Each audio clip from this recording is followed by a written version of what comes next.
Howdy, folks. It's Meandering Mike in the Man Cave of Madness. It's just before midnight, and here we are.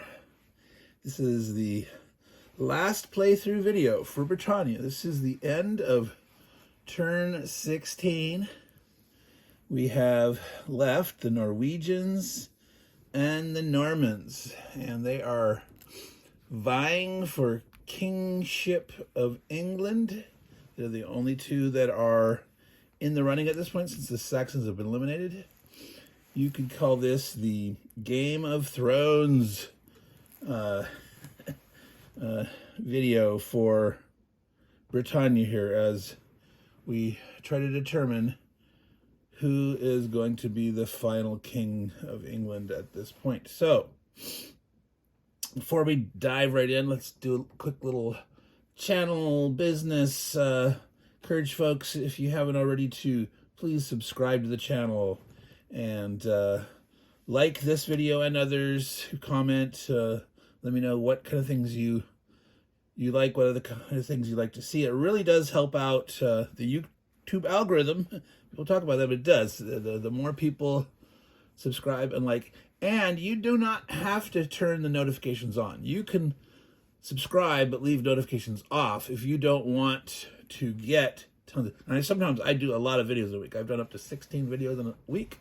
So you can set it to no notifications. You can do it to personalized, where you get a lesser amount.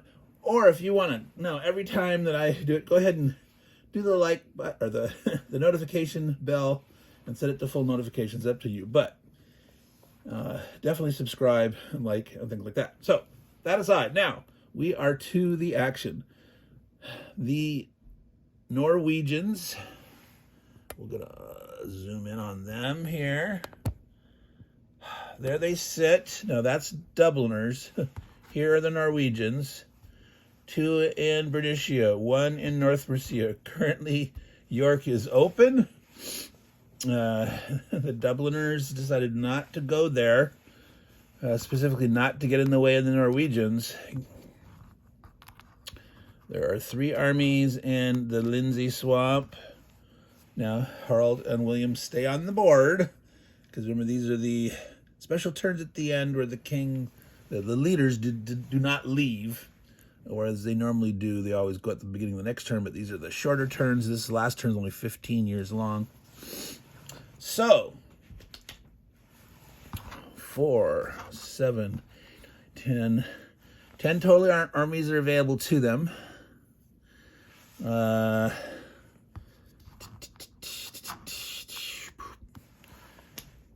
They want to, we take a quick look at the, let's see, let me zoom back out. I think it'll focus better. So on turn 16, they have the special points. It's worth 5 to them if they're king. The end of the turn rules are it's king at the very end, not the beginning. So after the Norwegian goes, and then the Normans finish up, we'll see if one or the other leader is alive, just one of them, they will win, unless some other nation has twice as many territories in England as they do. If they're both still alive, the one that has the most, and do they actually have to have double on the turn 16 rule? Turn 16 king.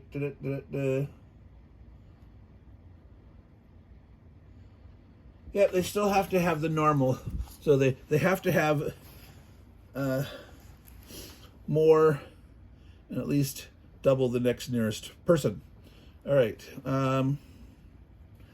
Besides that, each English area, English only. Now, take a quick look at the Normans, knowing what they're up against. Same thing. Same amount of points worth to them, 5. They get points for English areas, but only if William is alive. So if the Norwegians could kill William, not only would the Normans, or yeah, would the Normans not score points for king, who obviously wouldn't be alive, they could not score any points for territory. Now, right now, they're just sitting in 2 areas, but they're going to get their turn. They've got 6. Let's see, that's actually off board there. There's 6. Guys in the English Channel coming in as their reinforcements. And again, these have to land adjacent. They can't do the typical swing out and over like other invaders can. That highly limits the Norwegians, unfortunately. This stack here, so only... Yeah, see, they can't even make it down to here to overrun this. So 1, 2, 3, 4. They could come in here with 2. This leader, so 1 army from here, 1 there, could overrun. And then two armies and the leader could go against the downlands that has 3 cav and a normal infantry with the leader in the downlands. No, they're not gonna try. That's insanity. To attempt that. That would be just like needing crazy luck. So what can the Norwegians do? What might they want to try to do? They could try to spread out as most as they can. Remember, there's no major invasions. The major invasions happened last turn. These are just single moves for both the Norwegians and the Normans.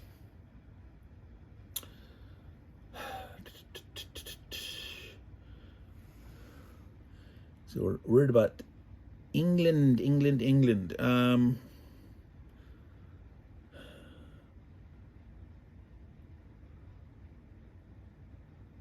All right. That's... All right. So actually, what a contrived possibility. 1 area each, 1...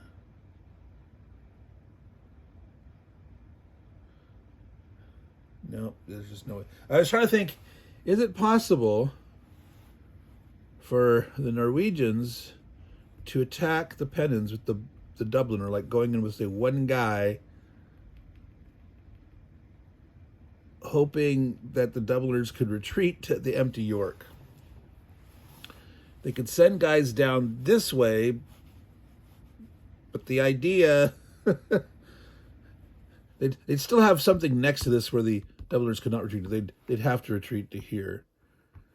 So there's no way to, like, let the Dubliners sneak into York after having moved past or something.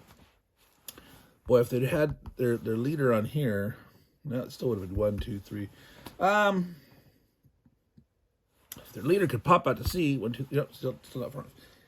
I'm rambling. I'm meandering Mike, man can menace. We must have classic standard meandering for our last playthrough episode of Britannia. There will be a follow-up. I'll do an after-action review video, sharing my overall thoughts, reviewing the overall action, and some thoughts on,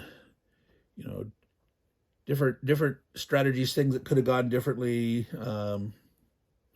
etc. And I'm also going to do one more. I did 1 book video, and I've got more more books that I found in my collection, and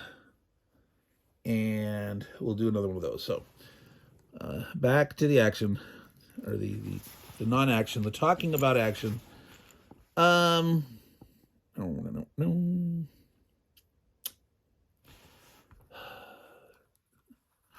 Tempting William to come out.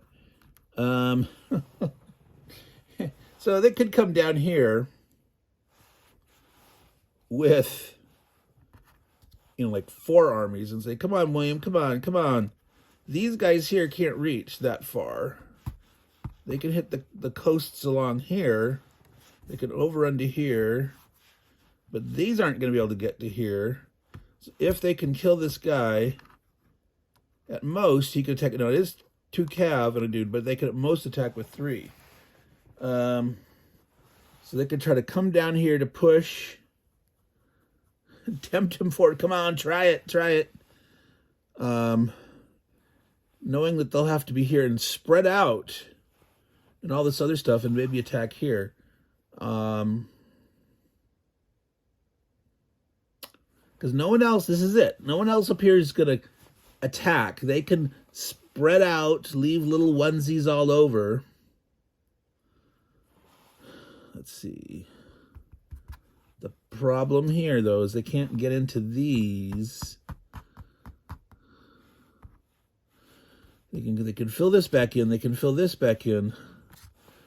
4, 1, 2, 3.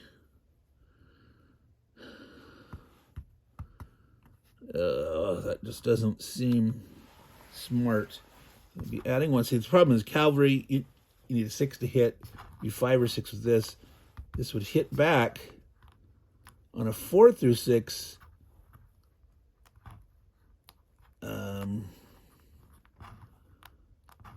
So they'll probably, on 50-50 chance that they'd lose 1 with 4 armies attacking. They have a pretty good chance of killing that one, but they might lose 1, so they only have 3. Yeah, so could he have 2? I don't know, he highly would be tempted to do it. Maybe that's what we want. Big, exciting battle at the end. Let's think about it, folks. We'll think about it, you know. This is a possibility. Now, obviously, coming ashore.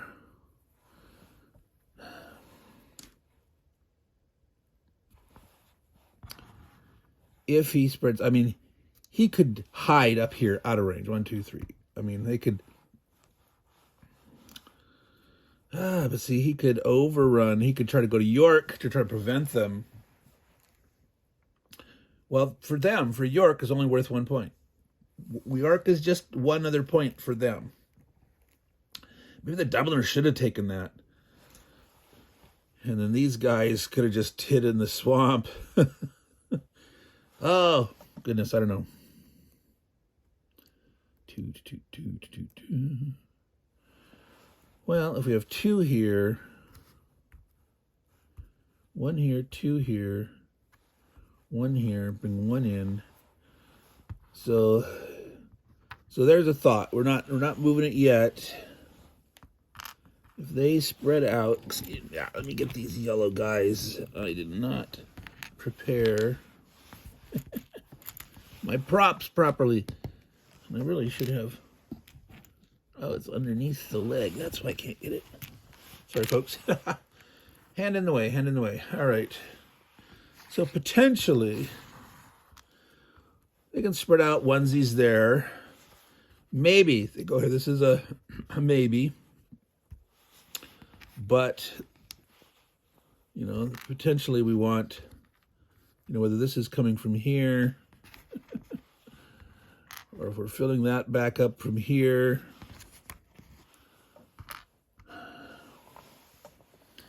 Now these guys could potentially hit as far away as Galloway, but you have to overrun this. You have to put 4 guys here to get 2, and they're no. So maybe they try to hit Lothian, but I think they're better off spreading out.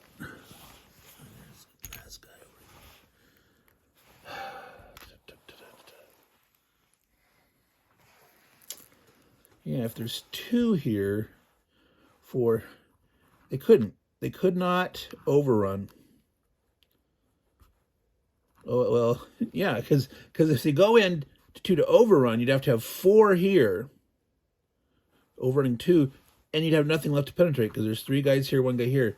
These guys here can't get that far north, so they're kind of in the same issue they're having here. So they'll spread out on the coast, they'll hit the Utes, they can potentially overrun here. So I think, sad as it sounds, Harald Hardrada is probably not gonna risk his booty in battle. And in the Game of Thrones, that's the smart thing, to not risk your butt. Sometimes you have to, but it's better to have your your peeps under you risk their butts.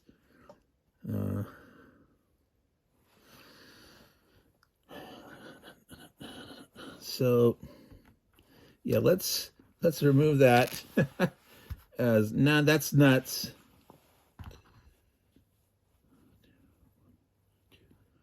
So you're right, to come to here.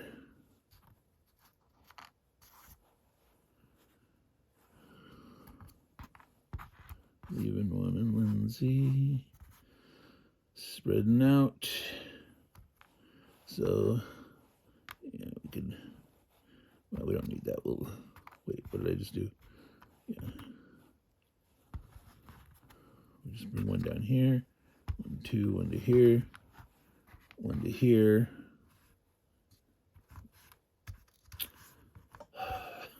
Or tempt him forward. No. So actually, if we want to make it exciting, this would be really dumb, we could throw 2 armies into Lothian with Harald Hardrada. So they'd hit 4, 5, 2 axes. However, if the Brigantes rolled lucky and got 5, 6, 5, 6 and didn't get killed, right? If 2 armies attacking up here killed the Brigantes on a 4, 5, 6, 4, 5, 6, and they rolled lucky 5, 6, 5, 6 back, 1/3 times 1/3 is 1/9. They might kill both the Norwegians attacking, but Harald Hardrada would be left alive in Lothian by himself and would count. We've had that happen twice before with the Saxons in the south. So it'd be better odds than 1/9 and taking it, because you'd have that chance where they could kill both, which is 1/4 of the time they will roll 4, 5, or 6 twice attacking.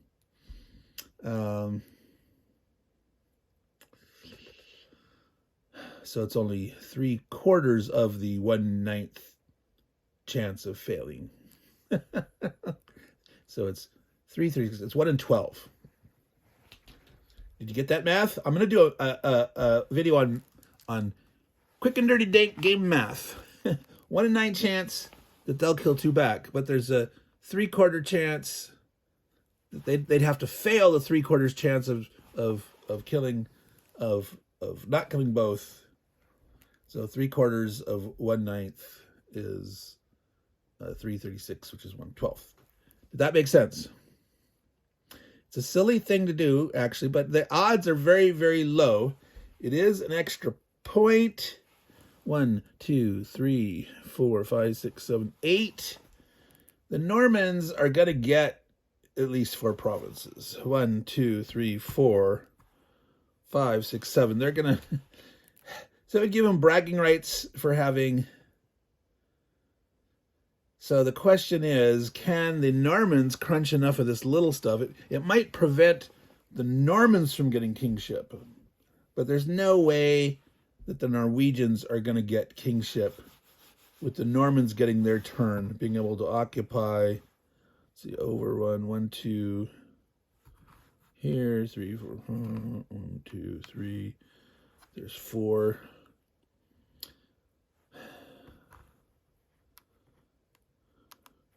Well, there don't have that many here.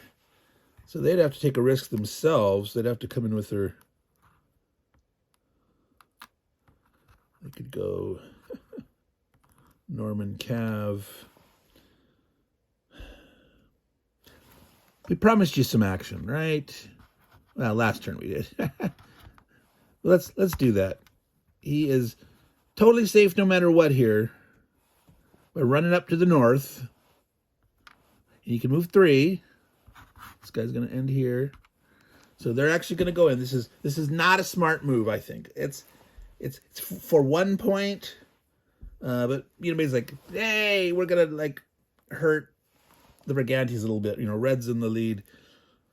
Let's let him get one less point, but it really is not worth the risk. But if Harald Hardrada dies, so, man, that was a foolish move.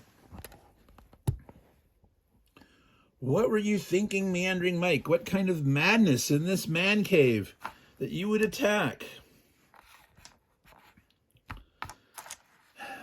Because they can retreat if they don't get, you know, if things are bad. But if he gets the double kill first round, it's okay if they double kill them. But if they double kill and don't kill that, he'll be dead. But if they only get one hit, they can retreat and not risk it. All right, so the black dice are 4, 5, or 6s with Harald Hardrada leading, and the Brigantes needing 5 or 6s. And you can see that. Ready, set. Oh, folks. Hit. Only got one hit here. One of these missed. Harald Hardrada dies. I'm going to put him in the North Sea. He's drowning there in the North Sea. So, this, pushing your luck. There's been a number of times where that has worked out for some of these folks, but here's a case where it didn't. 1, 2, they were doing no battles, but they have 1, 2, 3, 4, 5, 6, 7. So can the Normans dig in, kill enough Norwegians, and have enough, getting the arrows out of the way, have enough troopers left over, that guy's here in South Mercia. So the fact that they have this little inroad here means they can dig in. They can potentially avoid this and dig into these. So 7 for 5, they would be able to get 10 though. 1, 2, 3, 4, 5, 6. No, they have to try to kill this. I don't know if they're gonna be able to do this, folks.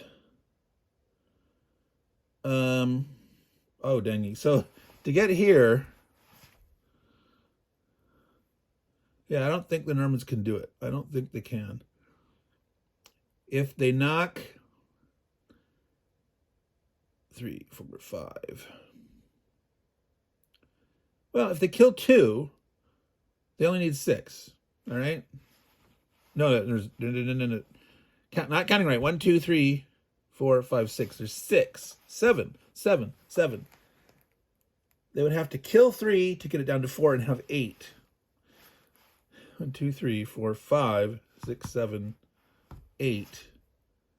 So let's use the arrows, count it out, see if we can do this. Now I got these blue guys here, and I'm gonna conserve a little arrows to switch the focus down to the south a little bit. All right. So these 2 will point there. I think they'd have to go in here.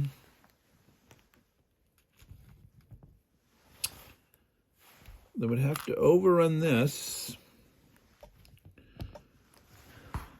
Punch to there. If they took 4 of them out, they would only need 6. So with what they have right now, it's unfortunately to occupy South Mercia.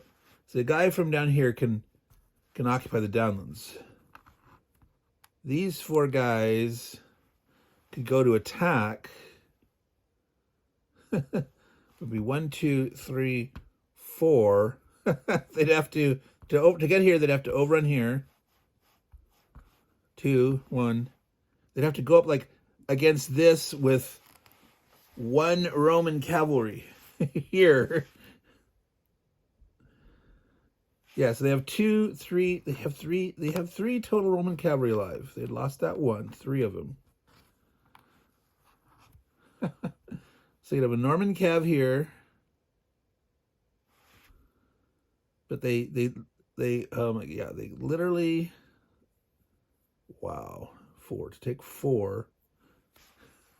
Yeah, they can't overrun this. They can overrun this.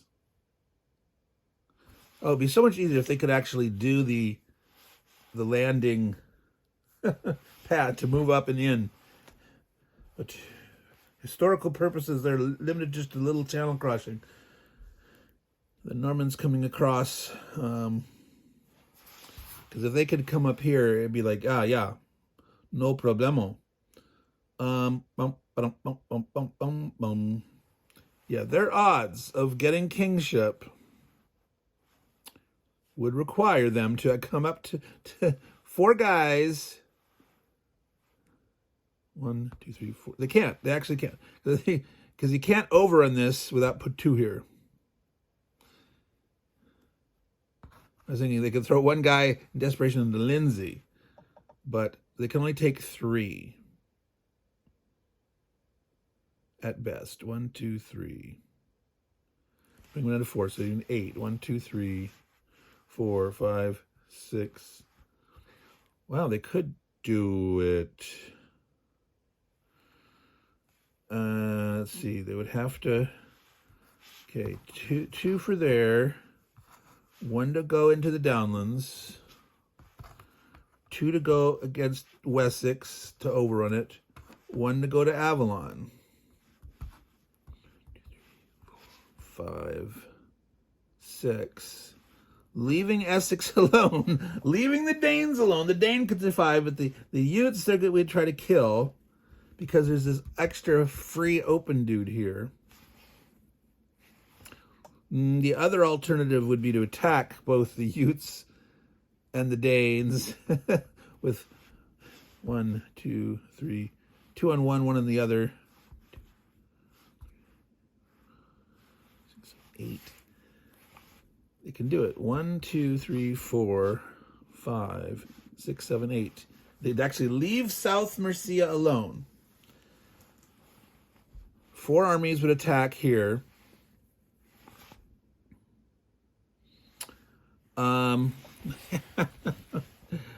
Wow, folks, this is the stab at insanity, but this is their chance. So it in a way, well, no, they're going to be. Wait, they're going to be sole king. So sole leader left of the 3. The other guy would have to have twice as many as them. That's how that's... No. Of the 3, they have to have that. Of somebody else. If somebody else... No. If 2 of the 3 leaders are dead, the 3rd automatically becomes king unless some other than the 3 has twice as many. Okay. They're going to be king. Automatically. They could be down to 1 province by that rule. If the other 2 guys are dead. So this was a foolish move up here. But the odds were really slim. But it happened, right? As we saw the dice up there. That 2 5s. And they did get a 4. They did kill 1. But if they'd killed both, they would have made it. But 1/3 and 1/3. 1/9. But with a chance of 1/4 of the time that not being the case. So, blah, blah, blah, blah, blah, blah, blah, blah, blah. So they just go for easy points. They don't need to risk themselves.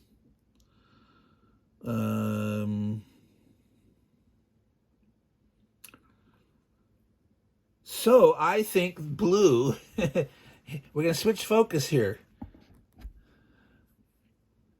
Blue is at the bottom. Green is his next closest competitor. I don't want to be in last place for certain. So they want to make sure that they beat green. Let's get rid of the Danes. Screw this going up against that stack. And even, you know, like maybe forget about that. Let's just spread out. We can hurt one there. All right, so that's what's going to do. That's what we're going to do. We're going to still have some action. We're going to try to wipe out the Danes and the Utes. So here we are. Let's see if we can zoom in here and get enough. Zooming in, but having enough of the action. That's a semi-tall order. All right. So, well, let's put the Ute there to show us invading here. One guy pushed on in the overrun.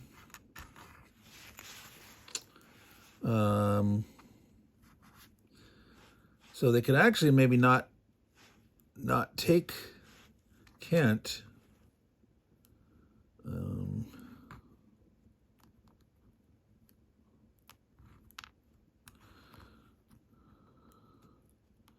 Now, the odds that, let's see, put the normal infantry in South Mercia.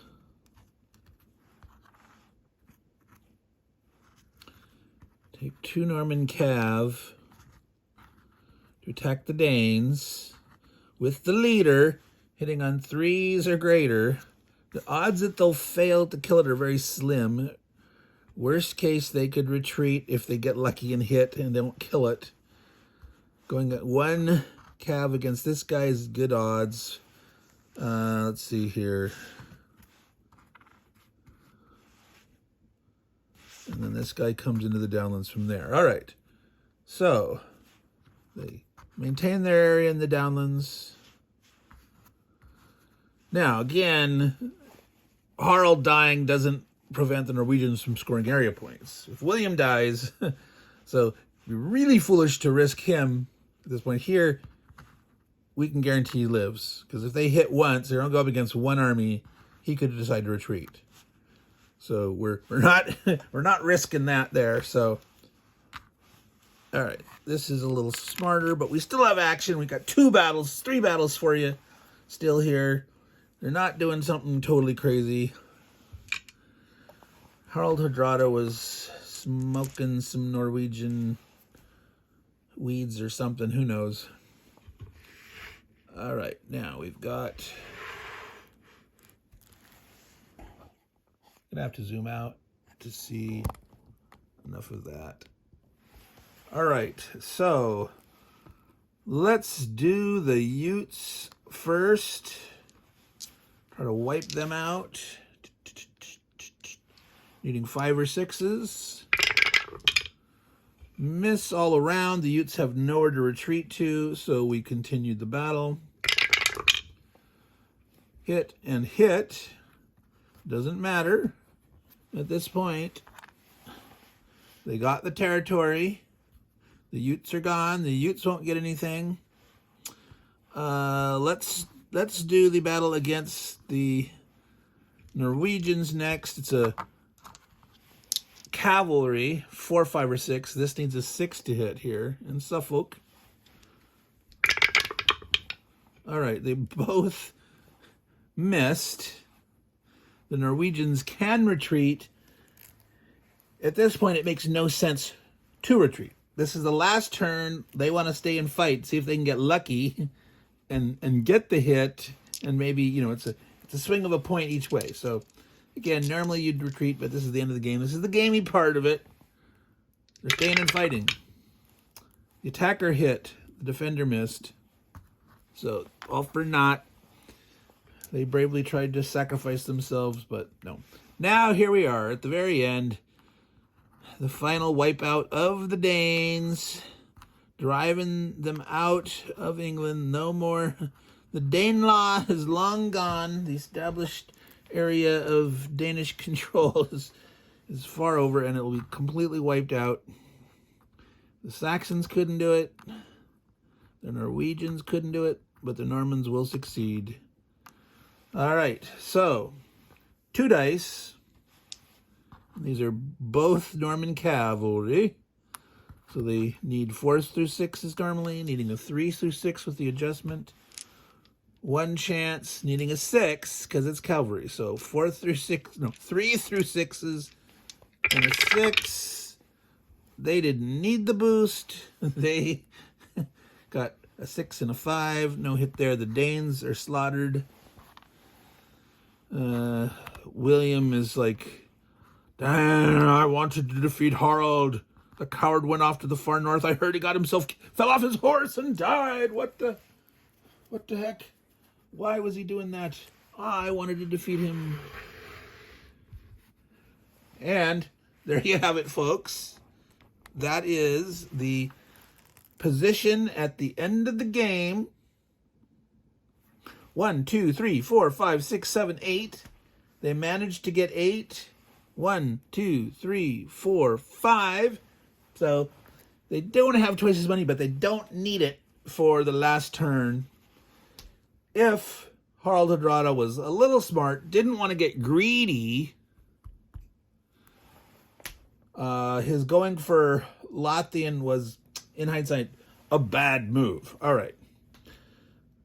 So William will get 5 points for kingship. Let's count the points, folks. Here we are at the end of the game, doing the mystical, magical points. Let's go ahead and do those Norman points, which, we could have been counting all along, these 12 through 16.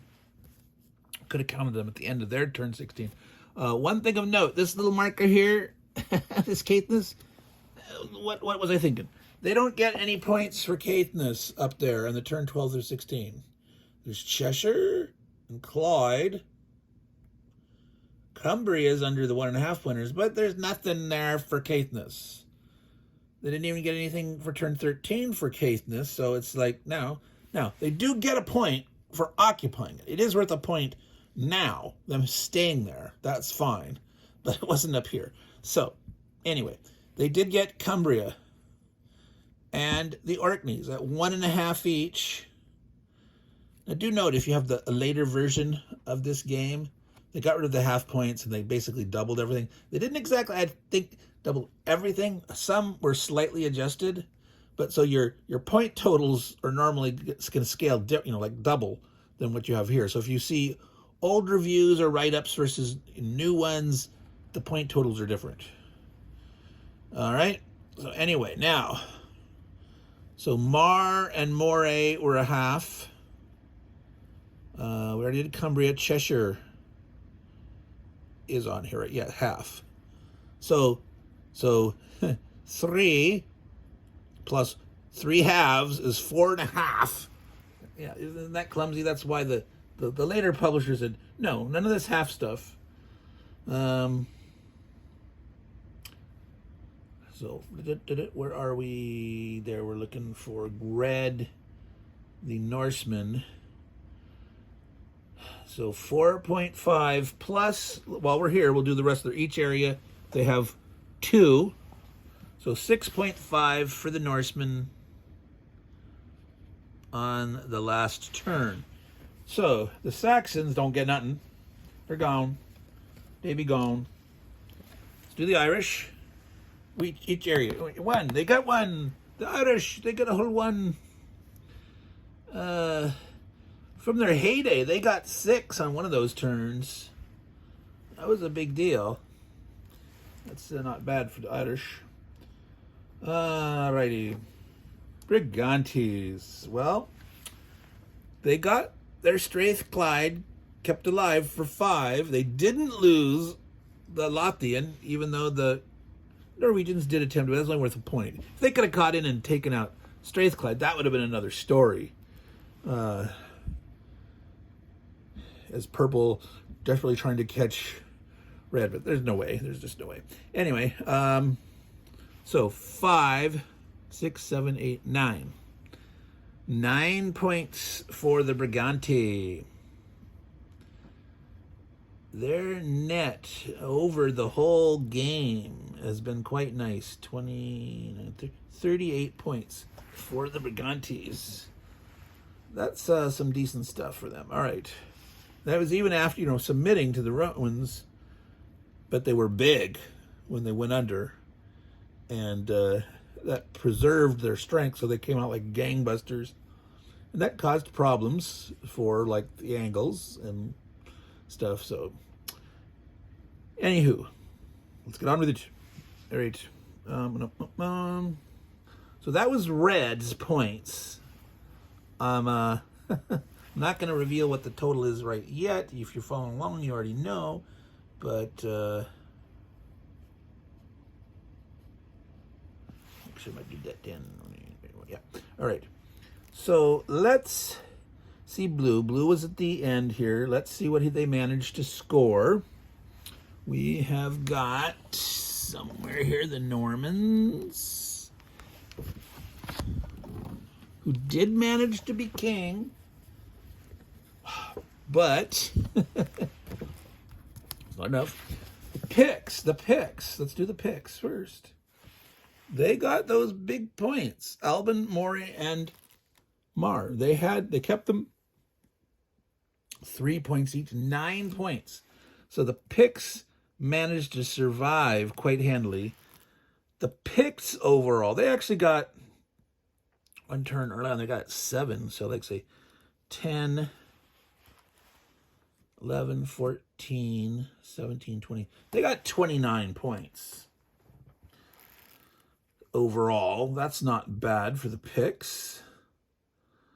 But yeah, they got 9 here. There's no Belgians. There's no Angles. The Angles had their heyday, but overall they underperformed. 721. They also got 29 points. And normally the Angles should definitely do better than the Picts. Wait, no, the Picts got 9, not 29. What was I saying?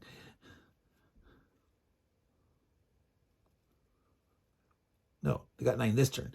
Oh, yes. Overall, 9, 18, 29. Yeah, 29. Picts and Angles contributed to Blue the same amount of points. All right. Let's see what the Normans get. So... now, yeah, they had scored really pretty good on their turn 15. They got 16 points, which included 3 for killing Harald the Saxon. But they only get 1 for each area here at the end. So they did scrape together another 8 points there, plus king is 13. So all total, they got 29 points also. Wow. So the Belgians came in at only a wimpy 6, which is little, but not much. Even if the Belgians don't normally score anything mid-game at all, and they can potentially, if they have something alive at the very end, can score a couple points. But 29 for the Picts, 29 for the Angles, 29 for the Normans. That's just weird. That is really weird. No. Yeah. 29. So 22, 93. Is that right? 33, 6. Yep. 93 points. I'll let you know that. That's 93 for Blue. Green was at 76. Can they score 17 points to at least meet the Blues? Anything more than 17, they're not in last place. If they have less than 17, they're in last place. All right. Mr. Green Jeans. Who do we have here? The Utes and Danes both are gone. There was some potential, 3 points on the hoof there between them. The Caledonians get only 2 points for their Hebrides. I do think that they are going to be in last place, folks. No Utes, no Danes. The Welsh. Now, the Welsh do get a fair number of points here. But how much is it? 1, 2, 3, 4, 5, 6, 7, 8. Is Cheshire worth 1? 9. 9. Yep, only 9 points. They only got 11. 87. So even with 2 and 1 for the Danes and the Utes, it wouldn't have been enough. Is that right? Did I add that right? 1, 2, 3, 4, 5, 6, 7, 8, 9. Yep. So the Normans managed to beat. Now, purple was at 85. They have to get at least 8 points to tie the blue or more. Now, the fact that the Norwegians have 1, 2, 3, 4, 5, 6 left at this point is telling me that they're in probably pretty good shape to pull this out for second place. Where's the card? Norwegians, Dubliners, and Scots. Sorry, let's start with the Scotties. That's return 7. So they have 1 province, Skye, which is worth 2 to them.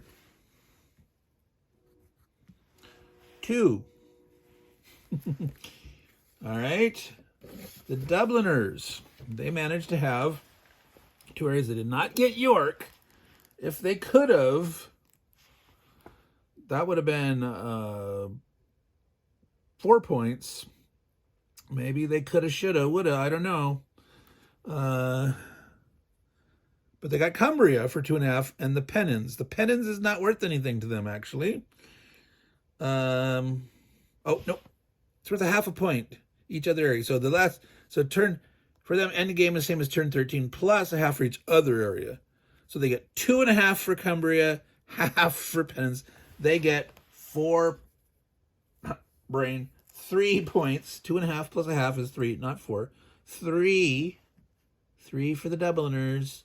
5. And so the Norwegians, who get 1 per each English area. 1, 2, 3, 4, 5, 6. So it's 11. That's 96. So 96 for the purple. 93 for the blue, 87 for the green. But the red ran away with it with 134.5. Yes, the red, 134.5. So we will discuss that in the after action review. We're at 48 minutes here. The turn is over. We've added up the points. You know who the winner is. Let me remove these markers here. Get a final shot. We'll do a pan through an aerial view of the island so you can get a look at that final thing here. Let's zoom out. Come up here. Zoom in. Oh, there's shadow. So there's the land, folks. Get out of there, you. Just leave the armies in all their glory. So let's zoom back out. That's dead Harald.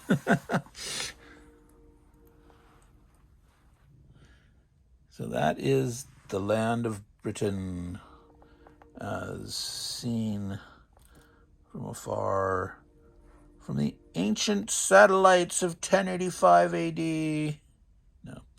So, folks, thank you much for participating in this journey. As I said, I will have a after action review. I will do another supplemental bibliography thing. Thank you for the very long trip. I don't know if we're totally up to 20 hours, but by the time we have the after action review and the supplemental thing, we will have 20 hours of content dedicated to Britannia. So hopefully that'll be enjoyable for people over the years to come. It was a lot of work, but very entertaining. So to all you good folks out there in Meandering Mike land, Man Cave of Madness, that are still alive, still awake, actually have gotten to the end of this, special thank you to you all. Take care and ciao.